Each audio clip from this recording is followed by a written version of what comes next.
இத்தனை விதமான பார்வைகள், அதுதான் நான் வந்து இன்னைக்கு இந்த பார்வையாளராக வந்து தெரிந்து கொண்டது.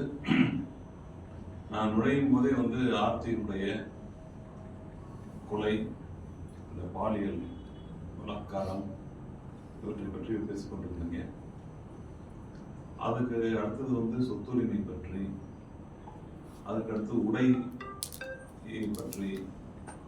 இதுல முக்கியமாக வந்து இந்த அரங்கத்தை வந்து ஒரு வட்டமேஜை மாநாடு போல அமைத்தது முதல் மிக சிறப்பு. மேடையில யாரும் பேசிட்டு இருப்பாங்க, எல்லாரும் கேட்டுட்டு இருப்பாங்க என்பதை மாற்றி இது ஒரு விவாத அரங்கு. நாம் வந்து அடுத்தடுத்த அரங்குகள்ல இதே போல நீங்க தொடருங்க.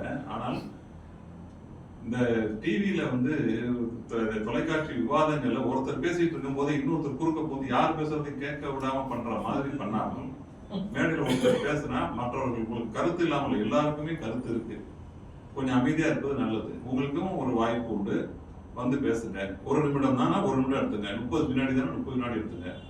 அப்ப எல்லாருமே பகிர்ந்து அவங்களோட கருத்துக்களை பகிர்ந்து கொள்ளலாம். மிகவும் சிறப்பா இருக்கும். இந்த ஆரோக்கியமான விவாதத்தின் மூலம் விவாதத்தில் வெற்றி பெறவில்லை, கருத்துக்களை நாம் வந்து எப்போதும் இந்த விவாதத்துக்கு ஒரு முடிவு இருக்காது. இது போன்ற கேள்விகள் ஒரு சமுதாயத்தில் கேட்கப்பட வேண்டும் என்பதுதான் நமக்கு முக்கியம். இந்த கேள்விகளுக்கான விடைகளை இங்கே கண்டுபிடிக்கிறது இல்லை, சொசைட்டியில அதனுடைய அதிர்வுகளை ஏற்படுத்தி அங்கிருந்து விடைகளை நாம் தேர்ந்தெடுக்கிறோம். அதுதான் இந்த விவாத களத்தினுடைய எத்தனை விதமான பார்வைகள் இருக்கு அப்படிங்கிறத பார்த்து நான் வியப்படைகிறேன். எல்லாரும் சிந்தனையாளர்கள், எல்லோருமே வந்து கல்வியாளர்கள். முக்கியமாக இங்க வந்து இந்த மகளிர் தின கருத்தரங்கத்துல ஆண்கள், பெண்கள், டிரான்ஸ்ஜெண்டர்ஸ், இருபாலினத்தவர்கள், அவர்கள் அனைவருமே சம விகிதத்தில் இருப்பது இன்னொரு சிறப்பு. இது வந்து நான் பார்த்துருக்கிற ரொம்ப சிறப்பான விஷயம். இன்னைக்கு காலையில மகளிர் தினத்திற்காக வந்த முதல் செய்தி நான் வந்து வாட்ஸ்அப்பின் மூலமாக படித்தது. அது என்னை மிகவும், அதுதான் வந்து எனக்கு கவர்ந்த ஒரு முதல் செய்தியே வந்து ஒருத்தர் பெரியாருடைய ஒரு வாசகத்தை வாட்ஸ்அப் செய்தியாக அனுப்பிச்சிருந்தாரு. ஆண்கள் என்றால் வீரம், தைரியம், ஒரு பாதுகாப்பு, பெண்கள் என்றால் கருணை, தாய்மை என்று அவர்களுக்கு வந்து நளினம் என்பது மாற்றி, இனிமேல் பெண்கள் என்றால் வீரம், பெண்கள் என்றால் தைரியம், பெண்கள் என்றால் பாதுகாப்பு என்பதாகவும், ஆண்கள் என்றால் கருணை,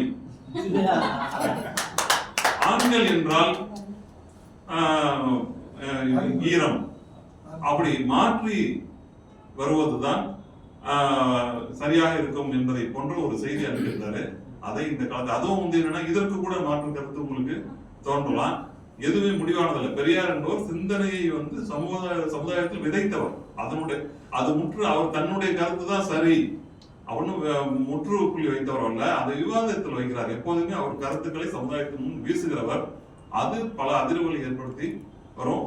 உடை பற்றி கேட்கப்பட்ட கேள்விக்கு நாம் இங்கே விடை கண்டுபிடிக்கவே முடியாது, முடிவு கண்டுபிடிக்கவே முடியாது. இந்த விவாத களத்தில் பார்வையாளர் கலந்து கொண்டதற்கும் பேச வாய்ப்பு அளித்ததற்கும் இந்த அரங்கத்திற்கும் தமிழியல் அவர்களுக்கும் நன்றி கூறி விடைபெறுகிறேன்.